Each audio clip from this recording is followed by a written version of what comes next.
What is going on YouTube? Gabs here, welcome to Tech Pills for the first time ever in 4K.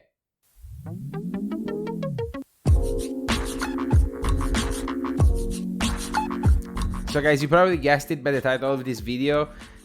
This is a review of the Panasonic Lumix G80. It's a decently affordable but really good 4K capable camera. So with no further ado guys, let's check it out. The Lumix G80 or G81 or G85 depending on your region is a mirrorless camera with a resolution of 16 megapixels. It features a micro four thirds lens mount and the kit lens it comes with is a 12 to 60 mm f3.5 to 5.6. From the moment you hold it in your hands, you can instantly feel the great build quality. The majority of the body is made of rigid high quality plastic and it feels sturdy and well built all around. It's also weather sealed, so it adds another little layer of protection that surely doesn't hurt. It should be fine using this camera when it's raining or snowing, and while that's not really something I'm planning to do, it makes me a little bit more comfortable when I'm carrying it around. The two mod dials are made out of metal and are very stiff, which is a good thing in my opinion, since it prevents them from turning by accident during handling. There is a decent amount of connectivity. There are microphone, remote, micro HDMI and micro USB sockets. Some people complained about the position of these sockets since they are on the left side, and the plugs can cover a little bit of the screen if it's rotated towards you and if you have like a microphone connected. And while I can see how that's a problem, I can't really complain myself because putting them any other place would have been impossible or just unpractical. So I'm just fine with where they are. There is no headphone jack, and that's a bummer if you want to monitor your microphone's audio when you're recording. Also, the micro USB port is very limited. You can only use it to transfer your photos and videos to a PC or printer. You cannot use it for charging the camera, and that's really a huge downside, since it means that if you want to power the camera from an external power source, either a power bank or AC, you will need to buy a dummy battery. This said, the battery is 1200 mAh, and the battery life was above average in my opinion. Having the battery fully charged after 2 or 3 hours being out and about taking pictures and videos, the battery meter was still indicating 2 out of 3 battery lines left. The battery door is located on the bottom, and that's pretty standard for most cameras, while the SD card slot is on the right side, just on the grip. That's actually pretty clever, since it allows you to swap it very quickly, even if you have something like a cage or a battery grip mounted on the camera. Another weird thing that I still don't quite get is that the tripod mount is a little bit off-center on the body. Some say that it's to counterbalance the weight of the lens. Now, that's not really a problem since my tripod actually mounts just fine and the camera is stable, but it makes me a little bit uncomfortable since it's a very unusual thing. One of the biggest advantages of this camera for me is the fully articulating screen. It's a must-have feature for any camera and it can prove useful in many scenarios. Most notably when I need to record myself, I can just do that without much trouble, and of course it's also incredibly useful when you're trying to shoot something from an unusual angle. Also worth noting is the fact that the screen is actually a touch screen.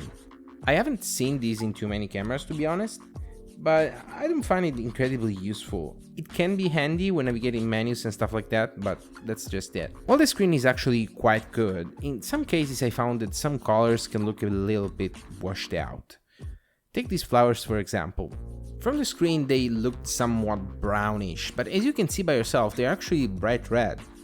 I thought there was something wrong with the white balance, to be honest. But fortunately, that didn't prevent me from taking these pictures, since I later found out that they actually look right on my PC screen.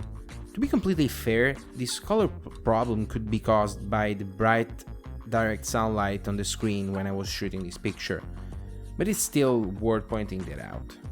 And while the screen is, as I said, pretty good, the thing that blew me away was the electronic viewfinder.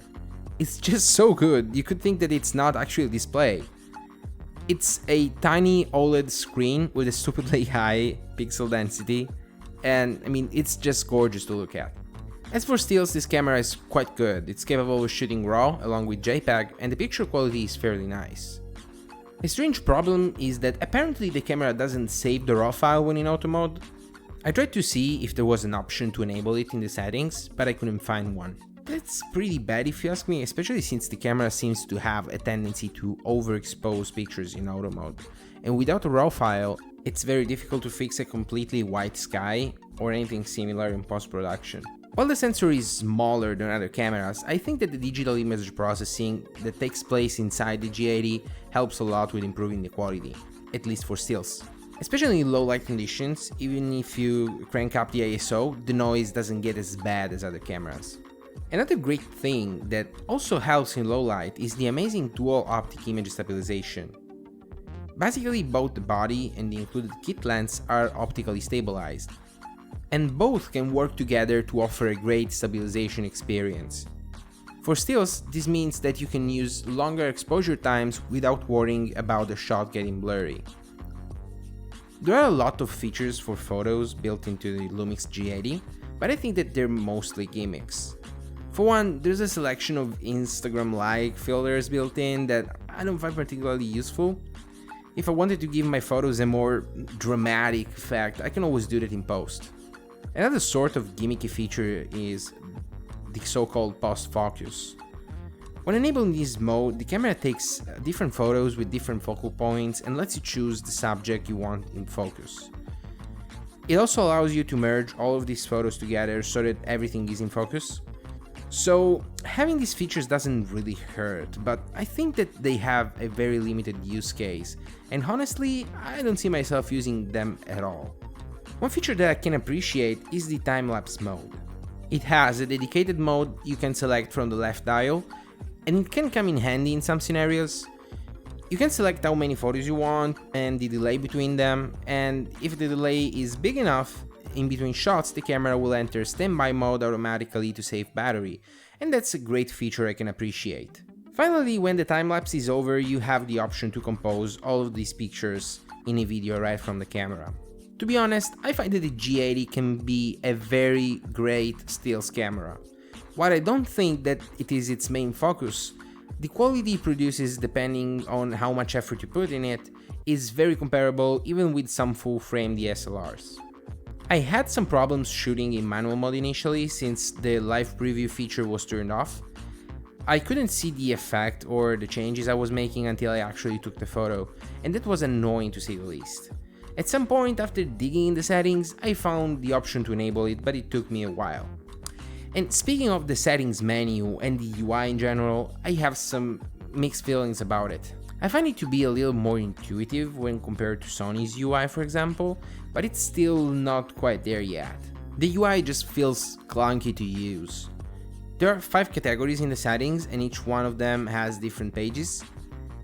I'd have preferred the scrolling interface considering the touchscreen, or at least the possibility to scroll through the pages by swiping on the screen.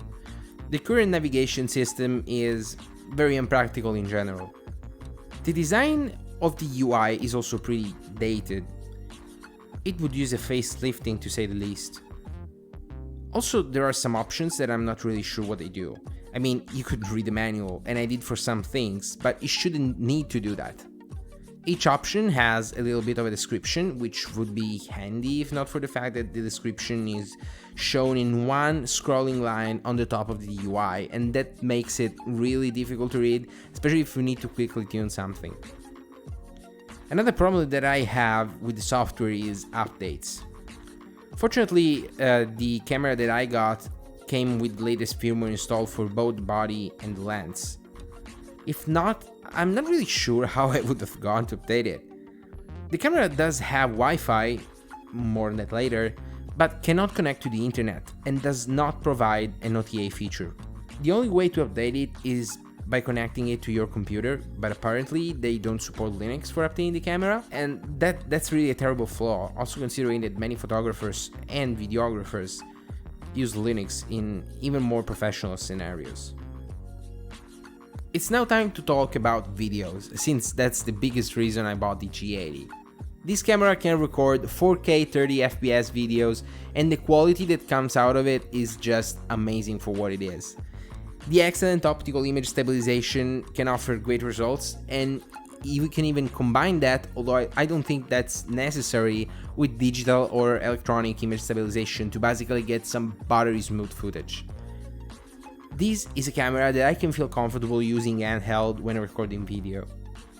Of course, again, the sensor being what it is, low light shots can be a little bit challenging, but they are doable. The G80 really shines with good lighting conditions though. So either natural light from a window or just shooting outside altogether, or again, investing in some lighting equipment if you, like myself, shoot mostly indoors. The only downside of recording in 4K, apart from the 30 FPS maximum frame rate, is that the autofocus gets somewhat slower, but that's easily fixed if you use manual or fixed focus. If you shoot moving or unpredictable subjects, you're probably better off recording at 1080p though, since the slowness of the autofocus gets in the way.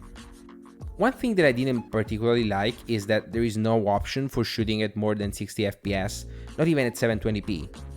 It would have been nice to have 120 or even just 100 FPS to get some slow-mo shots here and there, but that's what you get. I mean, it's not really too bad, and you can record at 1080p 60 FPS, and I think I can live with that.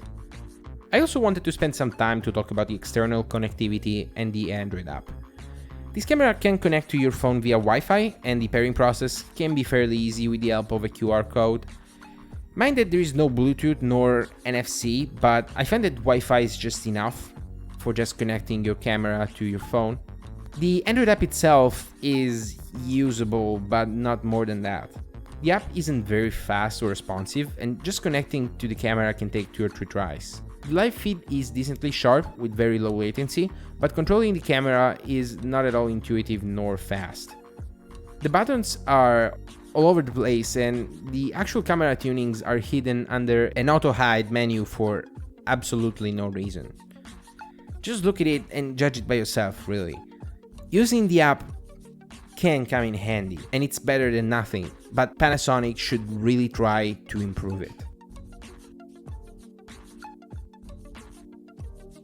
Overall, I think that the Panasonic Lumix G80 is a very good camera for the price. I bought it for 770 euros in Italy. On Amazon US it costs $900 and about 750 pounds on Amazon UK. In my opinion, this is a low price considering what this camera has to offer. I've been a little harsh during this review because I wanted to point out the things that I didn't like about it, but at the end of the day, I'm really happy with what I got, and I'm sure I will be having a great time shooting with the Lumix G80 for the time being.